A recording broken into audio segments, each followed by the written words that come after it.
Are you getting attacked by Satan or punished by God? The problem with religion is that it has conditioned people into neurotic ways of thinking.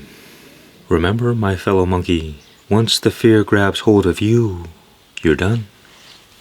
Your animal nature takes over and you become a slave. And that is exactly what the force of the demonic wants. Before we can address the title of this video, we must first lay a bit of foundation to provide the context of how to think about these ideas. A great problem that everyone has is that they have an imaginary idea of God in which they believe to be true. But think about this practically. By definition, God existed before there were ever human beings. So that means before even a single word is said, God is beyond all thoughts, beyond all language, beyond all ideas. Any interpretation that we have can never be 100% accurate.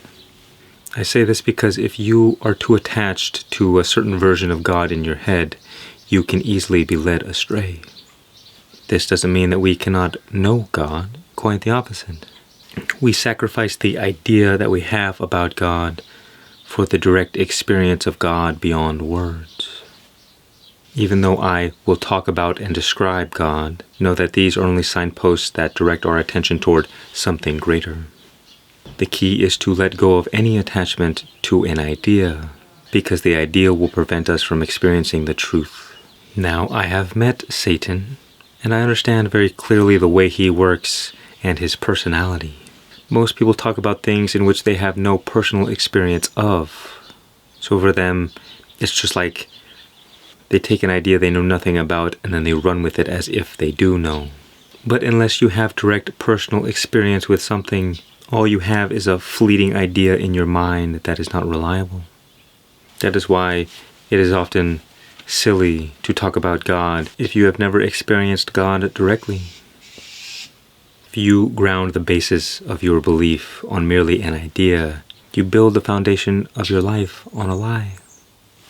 Oftentimes when people talk about the idea of Satan, there is great misinterpretation. Some people think things like spirituality is satanic, or crystals, or meditation, or tarot cards, or astrology, or numerology, or occult wisdom, or Harry Potter. But this is a very unintelligent way of thinking. People fear the unknown, and so they label everything that they don't know satanic. It is better to be honest and say that you don't know than pretend that you do. Because your ideas and belief will shape the way you see the world. And if your ideas and beliefs are not accurate, then you will live a lie. I say these things to give us the opportunity to kind of let go of any strong attachments to any beliefs or ideas that we have. Because it is often not the things that happen to us that are the problem, but the way we react, our interpretation of what happens. But I have come to a mindset that I believe is the most beneficial and productive when it comes to dealing with these big ideas. Are we being attacked by Satan? Are we being punished by God? To start, the demonic force will have absolute reign over your life if you are not clear about what spiritual warfare is and how demons operate. To have any influence over you, the force of the demonic must keep you in unconsciousness, in illusion, in darkness. They work only through illusions and lies. They must trick you and they infiltrate your life through your belief. You can see how when you believe that you are being attacked by demons, you are open to allowing the fear in. And fear is how they feed. I say, get rid of this nonsense in your mind. I speak about demons only because there are many people who operate at a certain level of consciousness in which this idea resonates with them. When I say demons, many understand what I am talking about. Many have personal experiences. But as quickly as you can, you must enter into the realization that demons are nothing. They are like vampires that require your energy to survive. And so the moment you take your energy away, they die. They have no power over you whatsoever. The problem with believing in the demonic is that it's much easier for them to get you to be afraid. the threat of danger becomes real. When you have strong belief in the demonic, you operate in a world, a reality, in which there are demons to attack you. But you see, Satan and the forces of the demonic are nothing but tools that God uses for a specific purpose. Now, there is a huge difference between the way that I'm currently speaking about demons and the way that an atheist might speak about demons.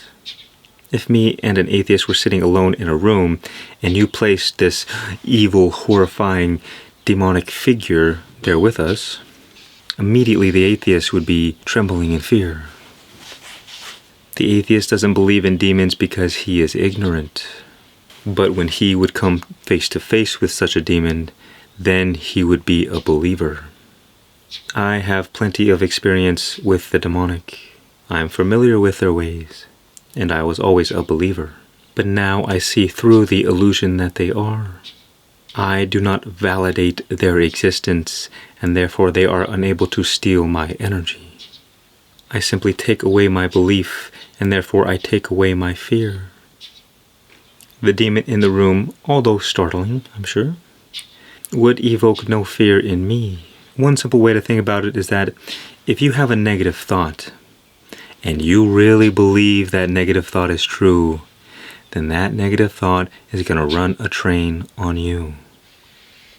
But if you have a negative thought, and you pay it no mind, you don't give it your attention, you don't even believe in it, you say, oh, that's just another trick my mind is playing on me. It doesn't mean anything. Nobody says you have to believe your thoughts. Then the thought has no power. The thought is not even negative. But we say, oh my God, this thought is negative. I don't want this negative thought. Please go away. We resist the negative thought. We go to war with our minds. And all of these things do nothing but drain us of our energy, which is exactly what the force of the demonic wants. So do not give any merit to the force of the demonic. Ask yourself, what is the power of darkness when the light is shined upon it? Without effort, the darkness disappears. Only when you are living in darkness, in unconsciousness, in illusion, does the force of the demonic have any influence over you. You are never being attacked by Satan. On the surface level, that is what appears to be true, but it is not true. You believe it into existence. You enter into co-creation with that reality by holding on to this idea and feeding it your energy. You are the one that gives it life. Because it has no life of its own. It has to steal your life. You give validation to this story in your mind through your belief. We must come to understand that we do not experience reality as it is. We experience reality as we are.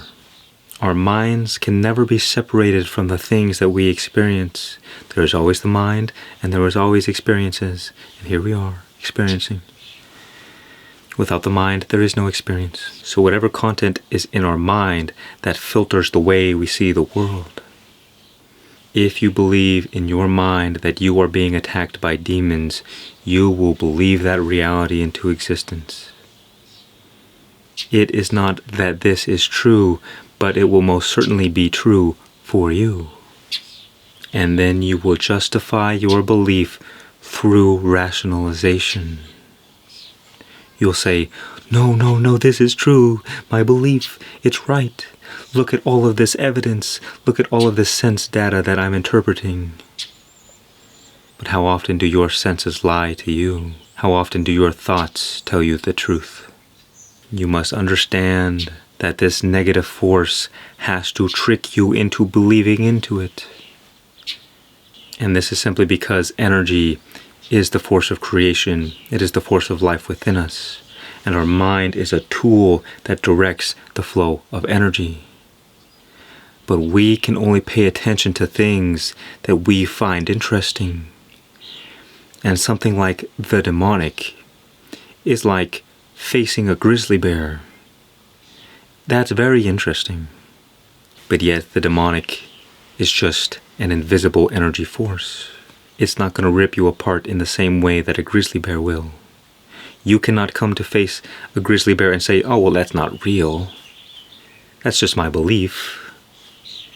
The demonic works in different laws than in the physical universe. But as I was saying, the mind will only focus on things that are relevant.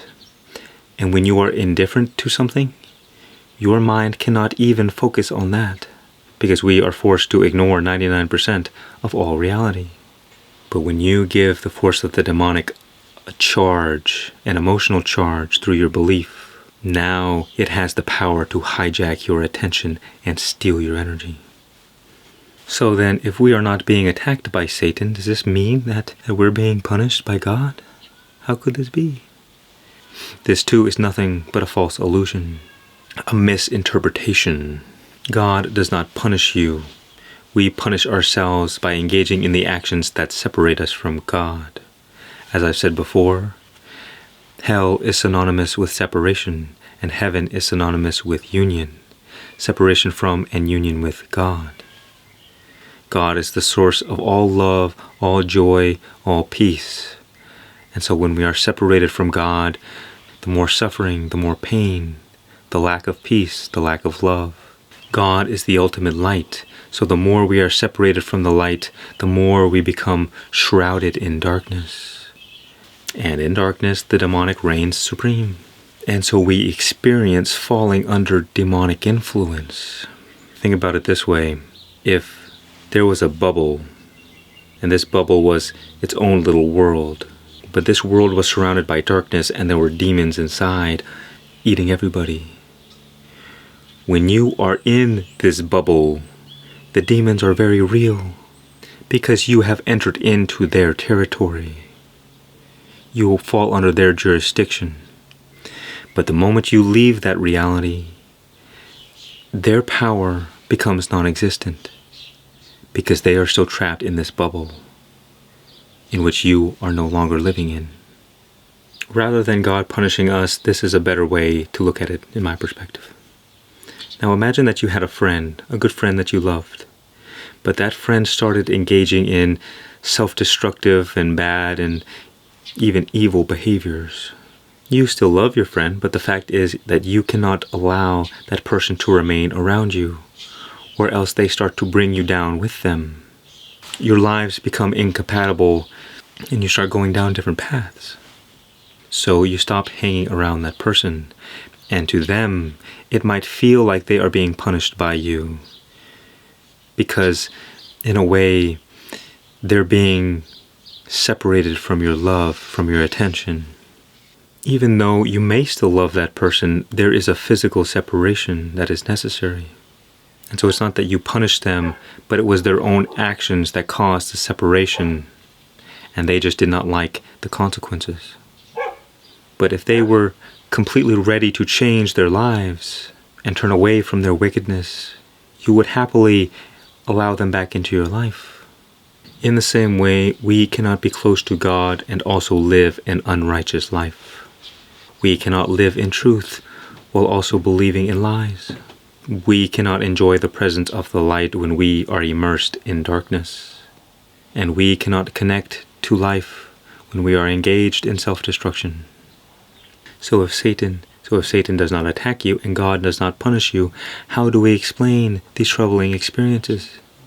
What does it feel like we might be in this kind of spiritual warfare, like we're being attacked from all angles, like something is trying to destroy us?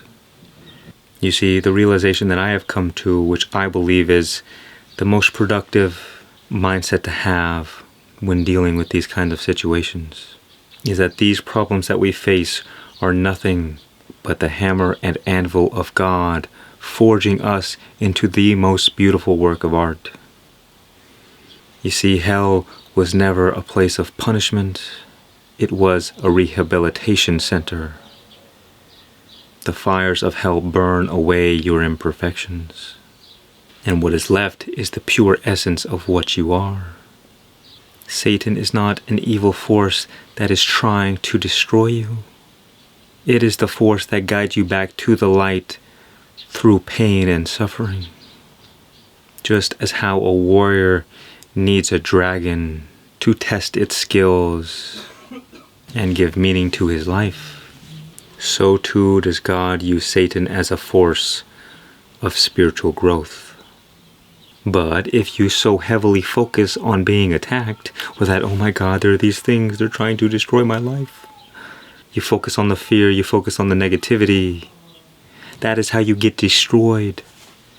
That is how you get consumed by darkness. It is not the water outside the boat that sinks it, but it's the water that gets in. It is because we allow the fear into our lives do we destroy ourselves. The demons don't have to do anything. They're a master at this game. They oftentimes don't even have to trick us. We even get Stockholm Syndrome and start justifying, engaging in the actions that are destroying us. Oh, it's okay. It's just one beer. It's just one smoke. It's no big deal. Just one more time. It's just a donut. What's the worst that could happen? Now, it's not that we should get so neurotic about trying to be perfect. I'm just saying, don't justify the actions that are destroying you. If you're going to do something, at least be honest. Do it because it's wrong. Don't be a coward and pretend that something is good for you when it's not. When you focus on fear, you have no resources to focus on the way in which you are being guided. The moment you realize that Satan is nothing but a tool that God uses to guide you back to the light, you no longer need to give credit to the forces of darkness. All of my spiritual growth happened at my lowest points. The devil taught me more than anyone. There was no one who brought me closer to God than Satan himself. So why make an enemy out of somebody who is trying so hard to help you get back to God? You make an imaginary enemy when Christ specifically told you to love them. You're not listening. Come on. As I like to say, there are no such things as demons. There is only angels in disguise. For every moment that you are focused on the darkness, you take your attention away from the light. For every moment that you are focused on evil, you take your attention away from what is good. For every moment that you focus on this evil Satan demonic force, you take your attention away from God. There is no punishment and there are no attacks. All is in service to your highest spiritual growth. But just as an artist must chisel off pieces of marble to reveal the statue within the block, you must also be chiseled. Parts of you must break away, be burned off. And this is painful, because we have strong attachments. When we are attached to the darkness, when the light comes, we feel like we are burning, because the parts of us that were attached are being dissolved. But we do not burn. Only that which we are not does burn. I say the most painless way to go through hell is to allow your attachments to fall away. These difficult situations are the precise opportunity to let go of the things that are not serving you. The thoughts, the beliefs, the character traits. Allow God to chisel you into something greater. And do not be sorrowful over the broken pieces. Don't try to go and pick them up and try to put them back. They're not coming back. It's not going to work no matter how hard you try. Only keep your focus on God, not on the demonic, not on punishment, not on anything negative. The darkness has no power over you when you are in the light, when you focus on truth, when you focus on love and healing. In this recognition, you are free, and you may use all the difficult situations that you encounter in this life for your highest spiritual growth.